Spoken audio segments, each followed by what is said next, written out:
నవ్వుగా వకుల వాడొచ్చినప్పుడే చెప్పాను వద్దు ఏదో తేడాగా ఉంది అని. నా కళ్ళకందరూ అలాగే కనపడతారన్నావు. ఇప్పుడు చూడు నా కళ్ళకు కనిపించింది నిజమైందిగా. సరిత గారు మాట్లాడకు. మీరు ఆడాళ్లేగా. సాటి ఆడదాన్ని మోసం చేయడానికి మనసెలా ఒప్పింది? అసలు నిన్ను తన్నాలే పట్టుకుని. అమ్మా నువ్వు నోర్మే. ఏంటి అద్యా ఇది? వాళ్ళంటే ముక్కు మొహం తెలియని వాళ్ళు. మీ అమ్మ గురించి పూర్తిగా తెలిసిందానివి నువ్వే ఇలా చేస్తే ఎలా? తనకున్న ఒకే ఒక్క నమ్మకం నువ్వు అందరిలాగానే అనిపించావు కదా. అయినా మిమ్మల్ని అనాలి. ఏం పెంపకమో ఏమో. పెంపకం గురించి ఎందుకండి? ఏ అంత రోషం పొడుచుకొచ్చింది? చేసే ముందుండాలి. ఎందుకు అలా మాట్లాడుతున్నారు? ఇంకా మాట్లాడుతున్నాను, సంతోషించండి. అక్క ఇదంతా మనకు అవసరం, పద వెళ్దాం. ఇంకా నుంచున్నారే, పదండి. సిగ్గుండాలి. అమ్మా ఆగమ్మా. ఏ ఏ ఆగు. నువ్వు అరిచి గోల చేసేంత ఘోరం ఏం జరిగిపోలేదు ఇక్కడ. ప్రేమించిన అమ్మాయి కోసం వచ్చాడు, అంతేగాని ఎవరినైనా మోసం చేశాడా? ఎవరితోనైనా తప్పుగా ప్రవర్తించాడా? తప్పుగా చూపైనా చూశాడా? వాడికిడికి రావడం వల్ల ఎవరికైనా మంచి జరుగుంటుంది తప్ప నష్టం ఏం జరగలేదు. వకుల, పిల్లలిద్దరూ మన ఇష్టాలకు గౌరవం ఇచ్చి మన సంతోషం గురించి ఆలోచిస్తున్నారు. ఒక్కసారి వాళ్ళ ఇష్టం గురించే ఆలోచించడంలో తప్పే ఉంది.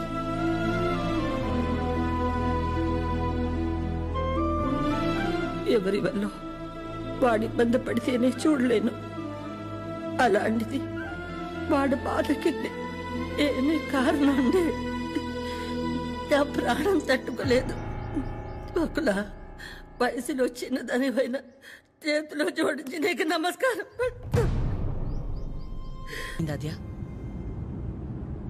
ఏమైందమ్మా? నేనే నీ ప్రపంచం అంటావు కదా. నువ్వెలా ఉన్నా దానికి నేనేగా కారణమవుతాను. మరి నువ్విలా ఉన్నావంటే నాకు తెలియకుండా నేనేదైనా తప్పు చేసి ఉండాలి, లేదా నీ ప్రపంచమైనా మారుండాలి. నా ప్రపంచము మారలేదు, నువ్వే తప్పు చేయలేదు. నీ తర్వాతే నాకు ఏదైనమ్మా. తన ఫ్యామిలీని తీసుకెళ్ళిపోమని చెప్పడానికి చిరుని కలిశాను. మా అమ్మ గురించి నీకు తెలియదన్ను అంటుంటే ఏ వందలే ఆవిడకి నేను దగ్గరైతే సరిపోతుంది అనుకున్నా. కానీ ఆవిడ నాకు దగ్గరేక తెలిసింది నువ్వే కరెక్ట్ అని. ఒకవేళ ఈ అమ్మ నీ విషయంలో తీసుకురా నిర్ణయం ఏదన్నా తీసుకుంటే ఆ గిల్ట్ని నేను తట్టుకోలేను. అందుకే ఎలా వచ్చాను అలాగే వెళ్ళిపోతాను. ప్రతి మగాడి విషయంలో సమస్య వేరు, పరిష్కారం వేరు. కానీ ఆడదాని విషయంలో సమస్యను అర్థం చేసుకుంటే చాలు, అదే పరిష్కారం.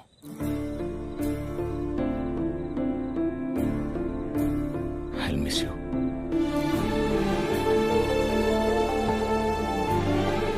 ఎవరన్నా ప్రేమించిన అమ్మాయితో ఐ లవ్ యూ చెప్తారు, కానీ కనీసం ఐ లవ్ యూ కూడా చెప్పకుండా మిస్ యూ చెప్పిన వాడిని నేను ఒక్కడే ఉంటానేమో.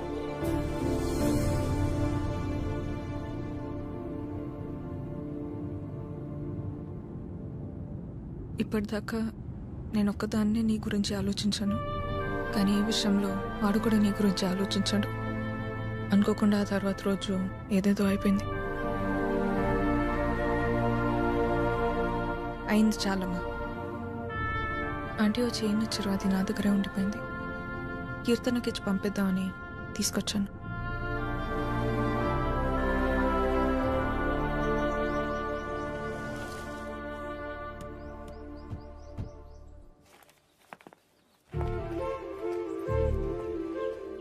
ఏంటి పద్మా? ఎవరు? ఏంటి? ఎందుకు అలా నిల్చుని చూస్తున్నావు? రండి రామ్మా. వెళ్ళి లోపలికి తీసుకురా. నువ్వు వెళ్ళు. ఆ? పద్మ రండి, రామా కూర్చోండి. రా కూర్చో.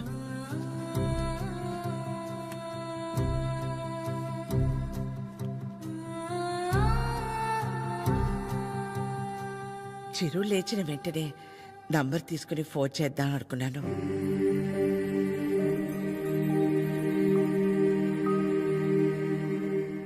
కాఫీ టీ ఏమైనా? పర్లేదు, థ్యాంక్ యూ. ఏమొద్దు. కాఫీ టీ అంటే 10 నిమిషాలు పడుతుంది కదా. ఈ లోపు మనం ఎక్కడ ఏదో అడుగుతామని భయపడుతున్నారు. మనేమి అడగమని చెప్పేసి అది.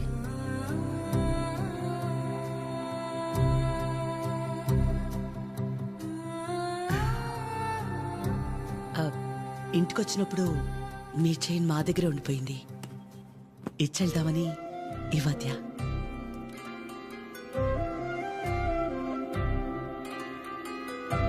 తొందర ఏముంది, తర్వాతైనా ఇచ్చి ఉండొచ్చు కదా. తొందరని కాదు, ఎలాగూ వస్తున్నాం కదా అని. నేను వెళ్తాను అది. పద్మ ఆగు, వాళ్ళు వచ్చారుగా. ఎందుకు అది ఉంది? నేనుండబట్లేక ఏదో అంటాను, మళ్ళీ ఏదో అవుతుంది. నా వల్ల అయింది చాలదా? ఏదో బిడ్డవాడు కాబట్టి ఒక మాట కూడా అనలేదు. అదే వాడొచ్చి, పద్మమ్మ నేను నీ కడుపున పుట్టుంటే ఇలాగే చేసేదాని వాడిని ఒక్క మాట అనుండే నా ప్రాణం తట్టుకునేదా?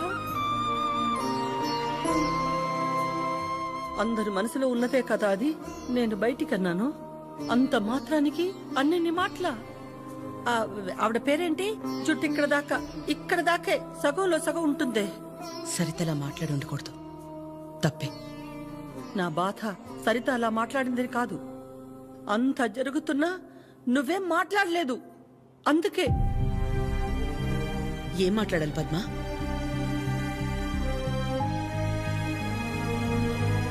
నా ప్లేస్లో మీరున్నా నాలాగే సైలెంట్గా నించునేవాళ్ళు. మీలా కాదు నా గతం. మీలా ఒకరికి 10 మంది లేరు నా గతంలో. ఓ రోడ్డు దాటాలంటే ముందు చూపు మీద ఆధారపడతాం, తర్వాత వినికిడి మీద ఆధారపడతాం. అది లేదంటే సాయం చేయమని ఓ మాట మీద ఆధారపడతాం. ఎప్పుడైతే గౌరవించకపోయినా పర్లేదు, కనీసం ఆడదని గుర్తించడం కూడా తెలియని వాణ్ణి పెళ్లి చేసుకున్నానో చూపు పోయింది. నా బాధ ఇదని ఏడ్చినా మౌనంగా ఉన్న ఇంట్లో వాళ్ల వల్ల వినికిడిపోయింది.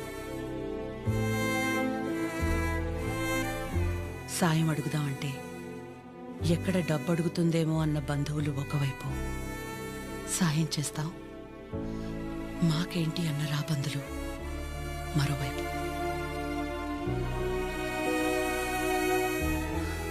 అయినా ఆగిపోకుండా ముందుకు నడిచానంటే ఒక్కో అడుగు ఎంత నరకమై ఉంటుంది. ఒకరిని నమ్మడం, దగ్గరవడం కాదని తెలిసి మనం బాధపడ్డం ఎందుకని నమ్మడమే మానేశాను.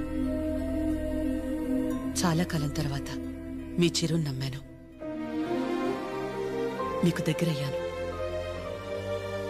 మళ్ళీ అదే అంటే ఆ రోజు నేనేం మాట్లాడాలని ఎక్స్పెక్ట్ చేసావు పద్మ? వకులా, నువ్వు ఒక్కదానివైనా మేం 10 మంది అయినా పిల్లల విషయంలో మనం అందరూ ఒకటే. చిరు అనుకుంటే ఎంతసేపు? మా అందరినీ కాదని ఎవరో ఒకరిని పెళ్లి చేసుకోవడం. ఆద్య అనుకుంటే ఎంతసేపు? కానీ మా అమ్మ 100% కరెక్ట్. తన తర్వాతే నాకు ఎవరైనా అని చిరుని మర్చిపో అంది. వాళ్ళకంటే ఎక్కువగా వాళ్ళు మనమే ముఖ్యం అనుకున్నారు. ఇలాంటి పిల్లలు దొరకడం మన అదృష్టం. వాళ్ళు కలిసి ఉంటే హ్యాపీగా ఉంటారని వాడిని పంపించామే తప్ప నిన్ను బాధ పెట్టాలనో మోసం చేయాలనో కాదు. నేను మాత్రం ఆలోచించనా ఎక్కడ నేను బాధపడతానేమోనని? తన ఇష్టాన్ని పంచుకోకపోగా నేను అపార్థం చేసుకుంటే కోపాన్ని కూడా చూపించకుండా తనలో తనే ఏడ్చిందంటే ఎన్ని కష్టాలిచ్చిన ఆ దేవుడు నాకు ఇలాంటి కూతుర్ని కూడా ఇచ్చాడని తెలుసుకోవాలనే కదా. అమ్మా ఎందుకమ్మా ఇదంతా ఇప్పుడు? ఆపకాత్య, ఇలాగే కంటిన్యూ అయితే నేను నిన్నమ్మ అని పిలవాల్సి వస్తుంది.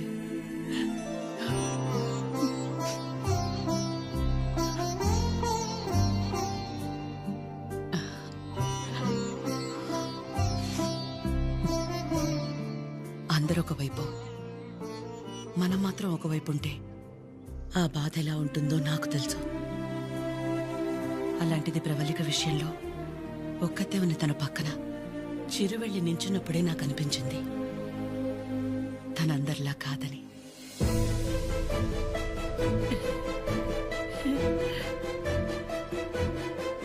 తనంతటి తానొచ్చి మీ అమ్మాయి అంటే ఇష్టం అందుకే ఇదంతా అని చెప్పుంటే ఖచ్చితంగా క్షమించేదాన్ని కాదు.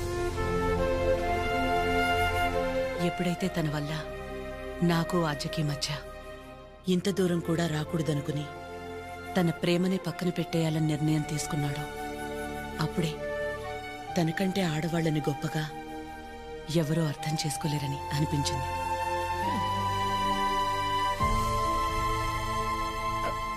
అంత అనిపించిందంటే మా చిరుకి మీ ఆద్యాన్ని ఇచ్చేవచ్చుగా. మీకంటే బాగా చూసుకుంటాం మీ ఆద్యని. చిరు ఆద్య జంట చూడముచ్చటగా ఉంటుంది. పెళ్లి చేసేద్దామండి. వాడు బాధపడితే మేము చూడలేం. ప్లీజ్ ఒప్పుకోండి. బాధ ఏంటండి బాధ? మన అందరం ఇక్కడ నించొని వాడి గురించి ఇంతగా ఆలోచించి ఇంతలా ఎమోషనల్ అయి మాట్లాడుకుంటుంటే వాడు లోపల ప్రశాంతంగా నిద్రపోతున్నాడు. వాడికి ఏం బాధ? మళ్ళీ దీనికి వచ్చింది. ఏ బాధ లేదు, ప్రేమ లేదు. పదమ్మా వెళ్దాం. ఏంటమ్మా అందరం ఒకటయ్యాక ఈ ఆడాళ్ళని ఎవరండి నిద్రపోయింది? ఆ? ఎవరండి నిద్రపోయింది? 4 నెలలైంది నిద్రపోయింది. ఏ ముహూర్తాన్ని చూశాను అప్పటి నుంచి నాకు నిద్రలేదు. కళ్ళేంటి ఎర్రగా ఉన్నాయంటే షాంపూ పడిందని అబద్ధం చెప్పుకుంటూ తిరుగుతున్నాను. చిచి, ఇప్పుడు దాకా నా పెళ్లి కాకపోవడానికి కారణమైన మీరు అందరూ గొప్పోళ్ళు. అసలు పెళ్ళే వద్దని ఈవిడ గొప్పది. ఇదిగో తినుందే, ప్రేమించినోడు ఏమైపోయినా మా అమ్మే నా సర్వస్వం అనుకున్న తిను ఇంకా చాలా గొప్పది. మీరందరూ గొప్పోళ్ళు, నేను ఒక్కడే తెంగరోడిని.